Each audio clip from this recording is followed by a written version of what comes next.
For 42 a.m., August 12, 2025, over 300 Sinaloa Cartel gunmen, escorted by a heavily armed convoy and 6 containers packed with fentanyl, surged across the U.S.-Mexico border and pushed deep into the Sonora Desert. This was no ordinary smuggling attempt. This was not an infiltration. It was a direct declaration of war, a brazen challenge to the sovereignty and pride of the United States, carried out on American soil. The cartel's plan was simple yet audacious: bypass radar, crush any resistance at the border, strike their target, and vanish before dawn. But what unfolded in the desert that night was not a chase, not an interception. It was a meticulously planned termination. Every grain of sand was prepared, every signal intercepted, every movement predicted. The convoy wasn't advancing into empty desert. They were driving into a graveyard prepared in advance for them. This is the story of how the U.S. military annihilated the largest cartel incursion in modern history.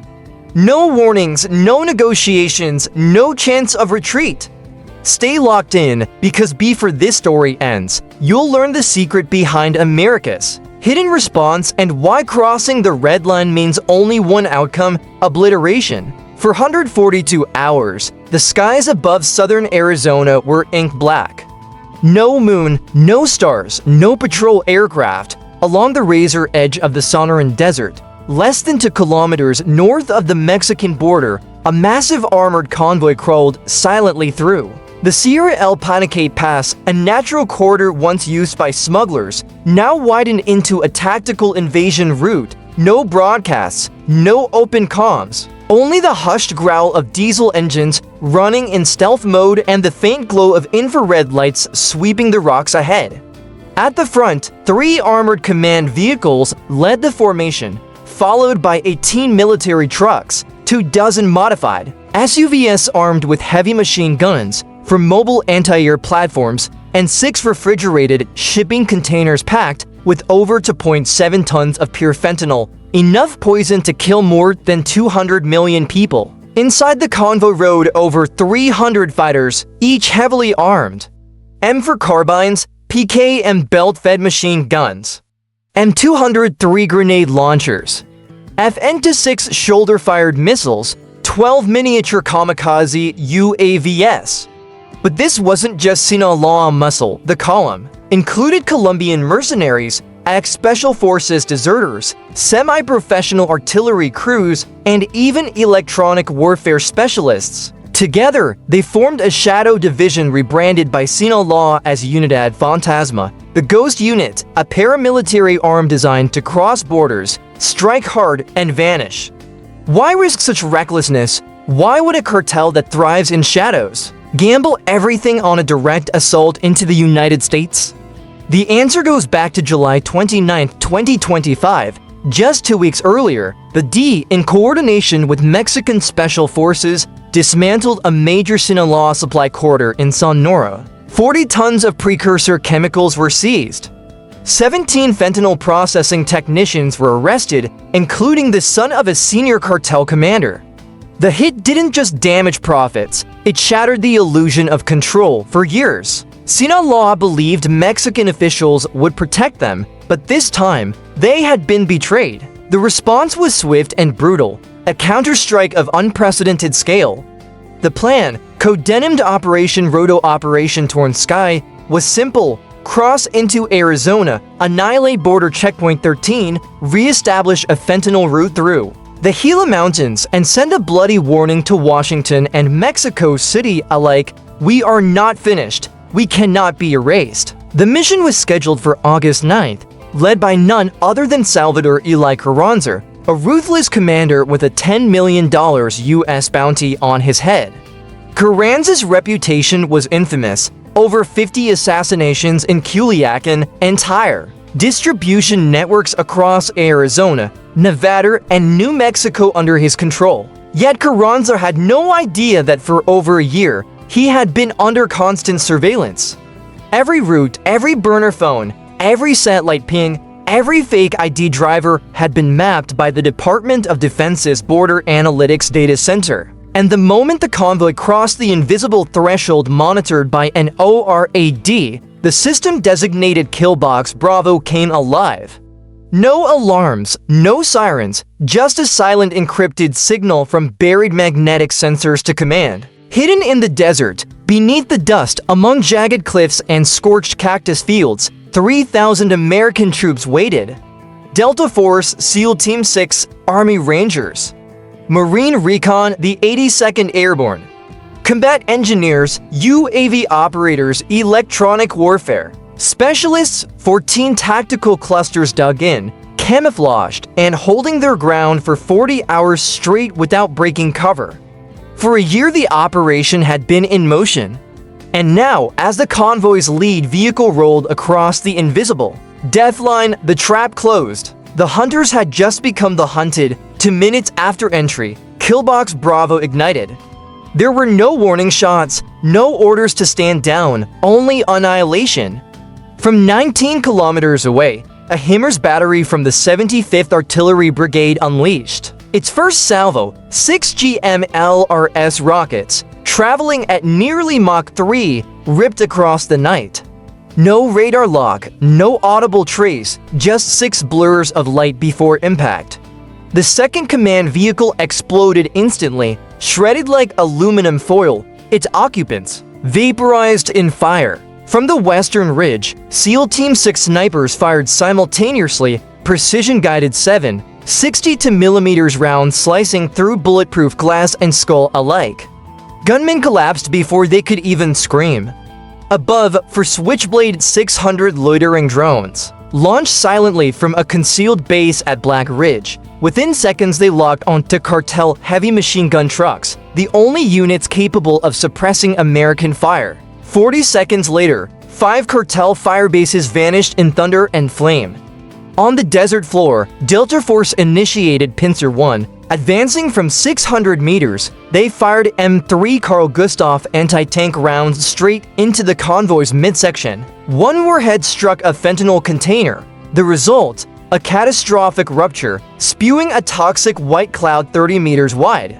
Gunmen stumbled, coughing, choking, some fleeing, only to be shredded by mortar barrages guided by drones hovering silently above. In just 3 minutes and 25 seconds, 11 vehicles were destroyed. 6 more disabled by directional spike mines hidden in the sand. But that was only the opening act. Beneath the convoy's wheels, layers of claymores and M15 pressure mines still waited, programmed to detonate at intervals, ensuring that escape was impossible. Simultaneously but arranged in a carefully choreographed, fan-shaped sequence, each wave of firepower was triggered the moment a vehicle entered the designated kill zone. The 101st Brigade's Electronic Warfare Detachment, operating the Advanced Re-X system, unleashed wide-spectrum jamming. GPS signals blinked out like stars behind storm clouds, disorienting the cartel's reconnaissance drones. Deprived of navigation, they spun wildly, then plummeted one after another, collapsing into the desert floor like broken-winged birds. While the skies went blind, heavy guns awoke. From a reserve base concealed in the northeast, Paladin M109, self-propelled artillery pieces spat out laser-guided cluster munitions, cutting off the convoy's retreat and sealing the trap. Panic rippled through the cartel ranks faster than bullets could fly. Forward commanders shouted into radios that no longer functioned, their frequencies burned alive by electronic countermeasure devices. In desperation, a gunman clambered onto a mounted heavy machine gun, trying to fire blindly into the dark. A sharp crack split the night. A 50 caliber sniper round tore across 1,200 meters, striking with merciless precision. His helmet burst open as he slumped lifelessly against the steel.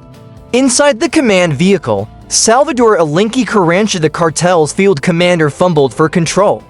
He attempted to re-establish coordination through his private satellite uplink, but that too was gone, swallowed by powerful jam. Is stationed at Fort Hookah with no maps, no orders, and no viable escape routes. His network dissolved into chaos. The clock read for 44 a.m. Carranza's final command: break the encirclement. never reached his men.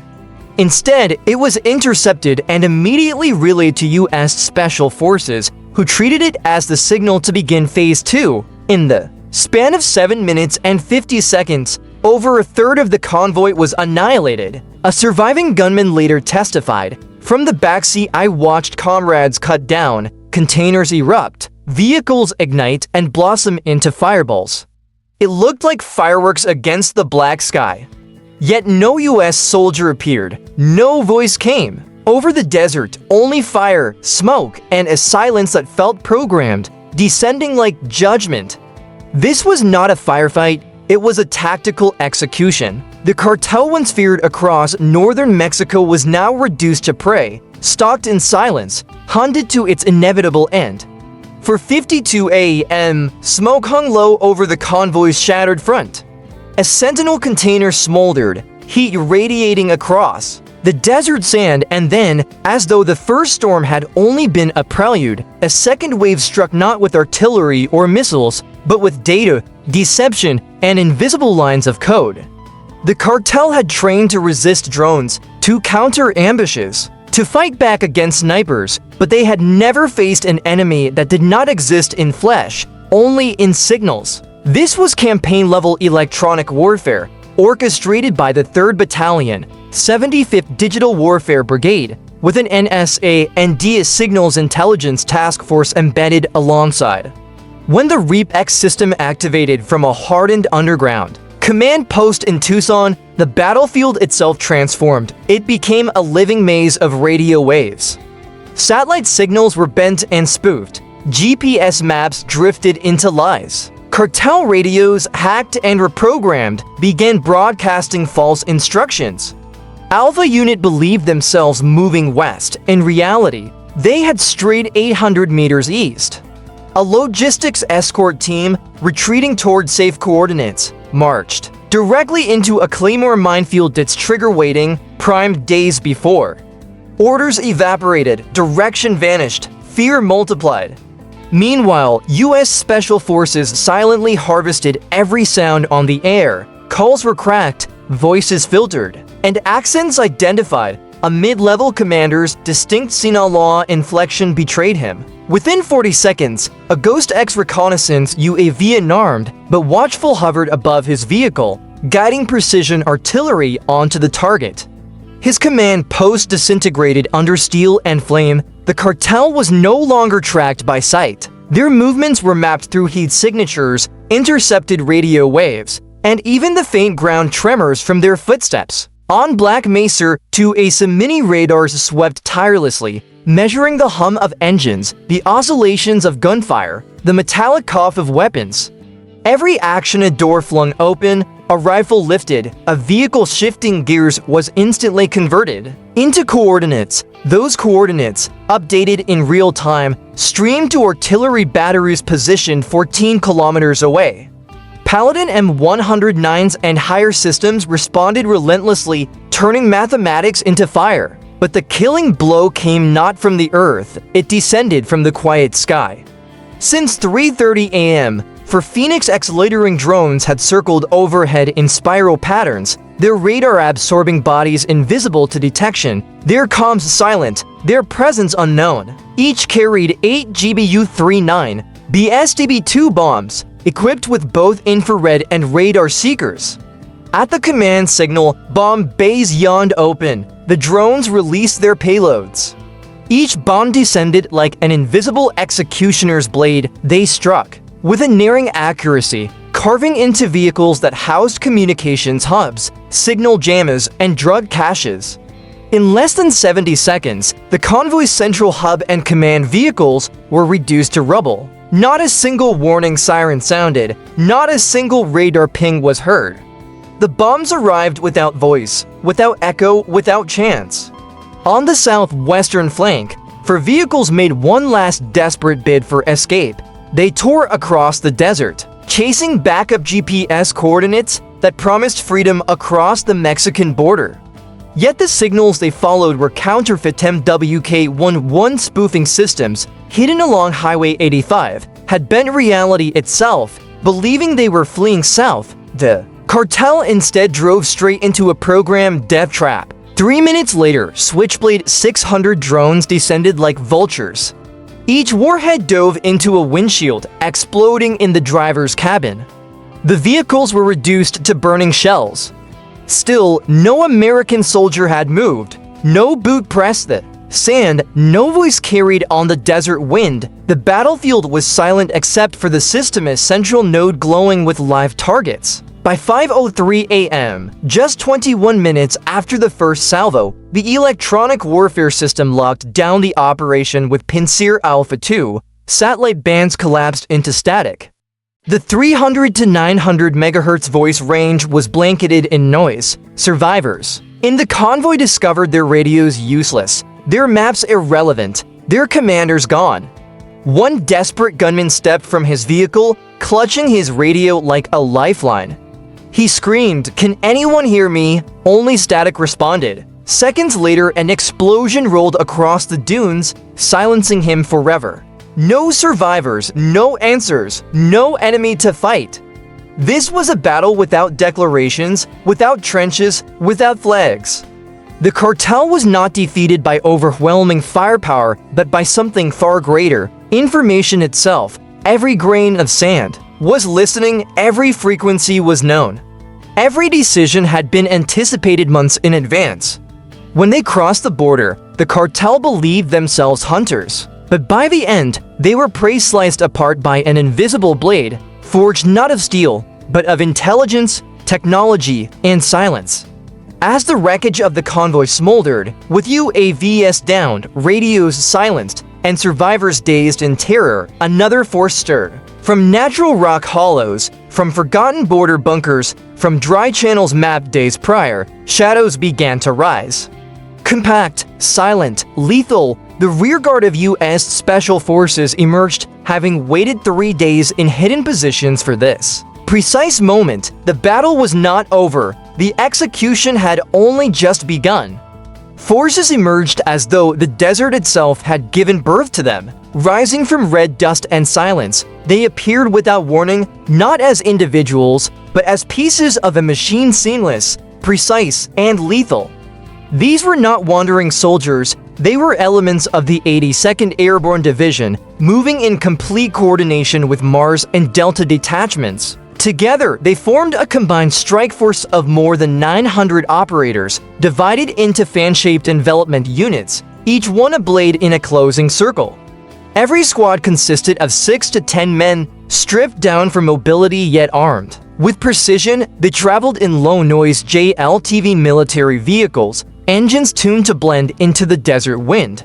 Their weapons were not just rifles, but extensions of their Wilhelm for A1 carbines, Carl Gustav anti-armor systems, frequency jamming, PACs, advanced night optics, and recon UAVs no larger than birds. For 40 relentless hours, they held their positions without movement, their bodies caked in rust-colored sand, lungs slow and steady, hearts trained to wait.